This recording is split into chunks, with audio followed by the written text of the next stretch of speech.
कहाँ वादा था कि एक सिर के बदले 10 सिर लाएंगे। कहाँ वादा था कि पीएको में पाक अधिकृत कश्मीर जो है पीओके, पाक अधिकृत कश्मीर, जिस पर कश्मीर का वो हिस्सा जिस पर पाकिस्तान ज़बरदस्ती घुसा बैठा है, उस पर कब्जा करने की थी। कहाँ अमृतसर में ब्रेकफास्ट था, लाहौर में लंच था, कहाँ लाल आंख दिखाने का वादा था। लेकिन सोचिए, बड़े बड़े खुलासे हो रहे हैं। एक अखबार की खबर है, मुझे नहीं पता, भारत सरकार आजकल पाकिस्तान पर सिर्फ पानी रोक रही है और भारतीयों के खिलाफ ही एफआईआर कर रही है। कहाँ वादा था कि एक सिर के बदले 10 सिर लाएंगे, पाक अधिकृत कश्मीर पर तिरंगा फहराएंगे और लाहौर कराची में डिनर और लंच करेंगे। लेकिन कहाँ भारतीयों के खिलाफ ये एफआईआर हो रहा है। अब एक नई खबर सामने आई है। जिस तारीख के पहलगाम पर यह हमला हुआ 19 तारीख को, क्या सरकार को पहले से इनपुट था कि वहां इस तरह के आतंकी वारदात हो सकते हैं? प्रधानमंत्री का कार्यक्रम था, उसको क्यों रद्द किया गया था?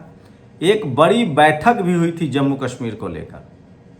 सवाल है कि जब जम्मू कश्मीर की पुलिस अमित शाह को रिपोर्ट करती है, सवाल है कि वहाँ के लेफ्टिनेंट गवर्नर, मुख्यमंत्री को अब कोई पावर नहीं है, क्योंकि वो एक यूनियन टेरेटरी का हिस्सा है।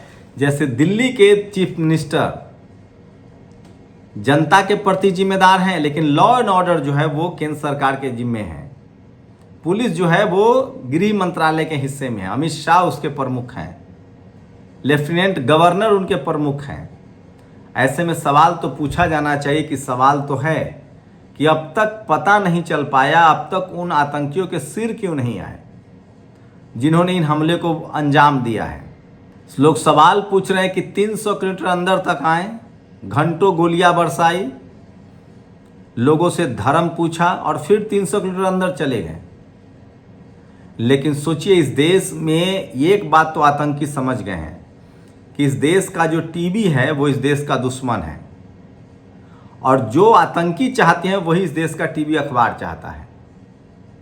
उत्तराखंड में एक बच्ची के साथ रेप की अमानवीय घटना हुई, उसको लेकर एक हिंदू महिला ने प्रोटेस्ट कॉल किया। आरोपी मुस्लिम था, लेकिन उस आरोपी के बहाने तमाम मुसलमानों पर हमले शुरू हो गए। उस महिला ने जब उसके खिलाफ बात बोली कि नहीं, हिंदू मुस्लिम नहीं होना चाहिए, तो उसको रेप की धमकियां मिली। नरवाल साहब याद हैं, इंडियन नेवी के अधिकारी थे। उनकी पत्नी ने कहा कि हमें कश्मीरियों से या भारतीय मुसलमानों से कोई शिकायत नहीं है। उनको भी जिस तरह से बदतमीजी की गई, गालियां दी गई। नेहा सिंह राठौर के खिलाफ एफआईआर दर्ज किया गया, 4 PM चैनल को बंद किया गया, तमाम चैनलों को नोटिस जारी किया जा रहा है। लेकिन सवाल है कि पाकिस्तान के खिलाफ कब कार्रवाई होगी? सवाल है कि उन आतंकियों के सर कब आएंगे? ये सबसे बड़ा सवाल है। आतंकी यही चाहते थे कि भारत में सांप्रदायिक दंगा फैले, हिंदू मुसलमान का झगड़ा फैले, और यही इस देश का टीवी अखबार कर रहा है। वो जातीय हिंसा पर चुप है, सांप्रदायिक हिंसा पर चुप है, और इसीलिए देश कमजोर हो रहा है। और अब कम से कम इस देश के हर नागरिक को समझना पड़ेगा कि देश क्यों कमजोर हो रहा है। इसकी सबसे बड़ी वजह है सांप्रदायिकता, उससे भी बड़ी वजह है जातिवाद। सोचिए, कास्ट सेंसस पर जितने जो तथाकथित राष्ट्रवादी थे, सबकी पोल खुल रही है। चित्रा त्रिपाठी की पोल खुल रही है, अंजना ओम कश्यप की पोल खुल रही है। सोचिए, लंबे समय तक द प्रिंट के जो शेखर गुप्ता हैं, उनकी पोल खुल रही है। मतलब इस देश का सवर्ण समाज जो है वो जाति जनगणना नहीं चाहता है। वो अपने ही देश के 90% हिंदू, सिख, ईसाई, बुद्धिस्ट और मुसलमानों को उसका अधिकार नहीं देना चाहता है। तो वो कैसा मजबूत मुल्क बनाना चाहता है, इस पर भी आऊँगा। लेकिन सबसे पहले बात पाकिस्तान की ही। एक खबर छपी है, एक रिपोर्ट छपी है अखबारों में कि पाकिस्तानी आतंकियों के घुसपैठ की संभावना थी, उसका डर था, उसकी आशंका थी। क्या उसके बाद भी वहाँ पर्यटकों को उनके किस्मत के सहारे छोड़ दिया गया था? ये भी रिपोर्ट सामने आई है कि बीजेपी के एक सांसद निशिकांत दुबे वहाँ एक फैमिली प्रोग्राम में गए थे। वहाँ साफ है कि किस तरह से बड़े पैमाने पर उनके सुरक्षा के इंतजाम किए गए थे। तो सवाल है कि 2000 पर्यटक थे, ये इंतजाम क्यों नहीं हुए? प्रधानमंत्री का दौरा रद्द हो गया था, क्या इनपुट था? जब इनपुट था तो सुरक्षा क्यों नहीं बढ़ाई गई? ये वो तमाम सवाल है जो देश पूछ रहा है, और ये सवाल सेना से नहीं पूछा जा रहा है, ये सवाल सरकार से पूछा जा रहा है। जो नॉर्थ ब्लॉक और साउथ ब्लॉक में बैठते हैं उनसे पूछा जा रहा है। जो इस देश के संविधान के दम पर मंत्री बने हैं, लाल बत्ती इस्तेमाल करते हैं, ठंडा घर में रहते हैं, उनसे पूछा जा रहा है। और जिनको तमाम सुविधाएं, संवैधानिक अधिकार, पावर, प्रोटोकॉल मिला हुआ है, उन मंत्रियों से, नुमाइंदों से पूछा जा रहा है। क्या नरेंद्र मोदी ये सवाल नहीं पूछते थे? क्या बम्बई हमला के समय सवाल नहीं पूछा गया था? क्या गृह मंत्री इस्तीफा नहीं देते थे? क्या रेल दुर्घटना पर रेल मंत्री से सवाल नहीं पूछा जाता था? क्या देश में आतंकी हमला होने पर सरकार के मंत्रियों को जिम्मेदार नहीं ठहराया जाता था? लेकिन सोचिए हालात क्या हो गए, अपने ही देश के नागरिकों को दोषी ठहराया जाता है। आतंकी हमला में हमलावरों की अब तक पता नहीं है, न पुलवामा का पता चला, न पहलगाम का पता चला, लेकिन अपने ही देश के लोगों के खिलाफ सरकार से सवाल पूछने पर उनको राष्ट्रद्रोही घोषित किया जाता है। और सोचिए, जो मनुवादी जातिवादी मीडिया दिन भर हिंदू मुस्लिम करती है, यही तो पाकिस्तानी आतंकी चाहते हैं, यही तो पाकिस्तान चाहता है कि भारत में जो भाईचारा है वो खत्म हो जाए, सांप्रदायिकता फैले। जातिवाद पर तो कोई बोलता नहीं है। जातिवाद की जड़ें कितनी गहरी है कि इस देश के 90% लोग उसको झेल रहे हैं। सांप्रदायिकता भी जहर में घोल दिया गया है। आतंकवादी इसीलिए तो हिंदू मुस्लिम करना चाहते थे। इसका मतलब आतंकियों का स्वभाव, और भारत के मनुवादी जातिवादी मीडिया हो, जुडिशरी हो, ब्यूरोक्रेसी हो, सबका स्वभाव एक तरह से है। वो भारत में भाईचारा चाहते ही नहीं है। वो भारत में धर्म के आधार पर, जाति के आधार पर, रंग के आधार पर, राज्य के आधार पर, क्षेत्र के आधार पर, भाषा के आधार पर भाईचारा, एकजुटता चाहते ही नहीं है। जबकि भारत का संविधान सबको बराबर का अधिकार देता है। हर राज्य के लिए, हर भाषा के लिए, हर धर्म के लिए उसने बाकायदा फुल प्रूफ इंतजाम किया है।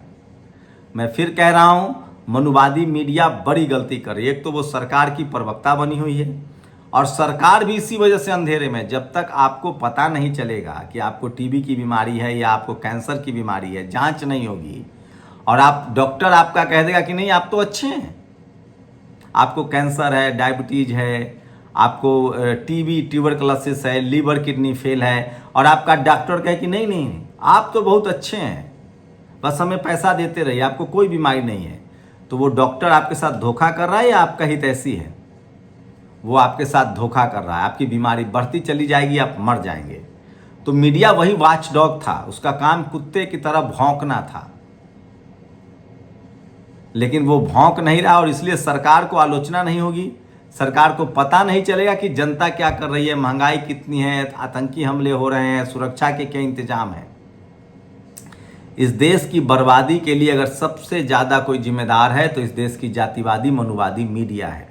सांप्रदायिकता बढ़ाने में भी उसी का हाथ है, धार्मिक हिंसा बढ़ाने में भी उसी का हाथ है, जातीय हिंसा बढ़ाने में भी उसी का हाथ है, महंगाई में भी उसी का हाथ है, बेरोजगारी में भी उसी का हाथ है। इस देश में लॉ एंड ऑर्डर फेल है, उसके लिए भी उसी का जिम्मेदार है, क्योंकि वो अपना काम नहीं कर रहा है। उसको सरकार से सवाल पूछना चाहिए था, सिस्टम से सवाल पूछना चाहिए था। वो सरकार की चापलूसी कर रहा है जाति की वजह से। उसको लगता है कि आरएसएस की सरकार है, सवर्णों की सरकार है, और मीडिया में सवर्णों की भरमार है। इसीलिए जाति जनगणना जरूरी है। जब जाति जनगणना होगी तो देश मजबूत होगा। 100% लोग इस देश में लगेगा कि उनको न्याय मिल रहा है, उनके साथ जाति धर्म के आधार पर भेदभाव नहीं हो रहा है, और वो और मेहनत करेंगे और देश को आगे ले जाएंगे, और सबको मौका मिलेगा, कॉलेज यूनिवर्सिटी का मौका, इलाज का मौका, उनको ज़मीन मिलेगा, उनको घर मिलेगा, उनको बच्चों को सुख सुविधाएं मिलेंगी। तब जाकर ये मुल्क और मजबूत होगा, और तब कोई भी आतंकी इस देश की तरफ देखने से पहले आंख उठाकर सोचेगा कि उस देश के लोग जाति के नाम पर और धर्म के नाम पर बटे हुए नहीं हैं, वो एक हैं, उधर जाएंगे तो मारे जाएंगे। और जो देश इन आतंकियों का आका है वो भी बोरिया बिस्तर समेट के उनको भी भागना पड़ेगा। तो देश को कमजोर कर रहा है इस देश की जातिवादी मनुवादी व्यवस्था, कुव्यवस्था और जातिवादी मनुवादी मीडिया। और जब तक ये ईमानदार नहीं होगा, और ये ईमानदार कब होगा, जब यहाँ डाइवर्सिटी नहीं होगी, यहाँ जातीय जनगणना नहीं होगी। इस देश की जातिवादी मनुवादी मीडिया आतंकियों के साथ है और दिन भर पाकिस्तानियों को बैठाकर भारत के लोगों का, भारत की सेना का, भारत की सरहद का, भारत के तिरंगे का अपमान करवाते हैं। इन तमाम टेलीविजन चैनलों पर, अखबारों पर पाबंदियां लगनी चाहिए जो भारत के मान सम्मान से समझौता करते हैं।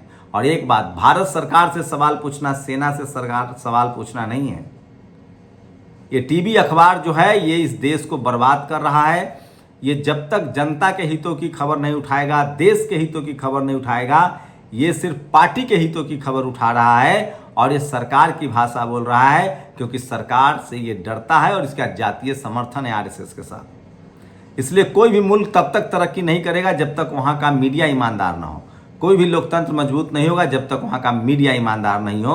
और भारत का जातिवादी मनुवादी मीडिया तभी ईमानदार होगा जब वहाँ जातीय सर्वे होगा। आपकी क्या राय, अपनी प्रतिक्रिया जरूर दीजिए। शुक्रिया। दस्तक की आपसे गुजारिश है कि अगर इसको बचाना चाहते हैं तो नेशनल दस्तक को सब्सक्राइब करने के लिए रेड कलर के सब्सक्राइब बटन को दबाएं, फिर बेल आइकन की घंटी दबाएं। नेशनल दस्तक को बचाने के लिए बहुत जरूरी है कि हर खबर को शेयर करें, लाइक करें, कमेंट जरूर करें।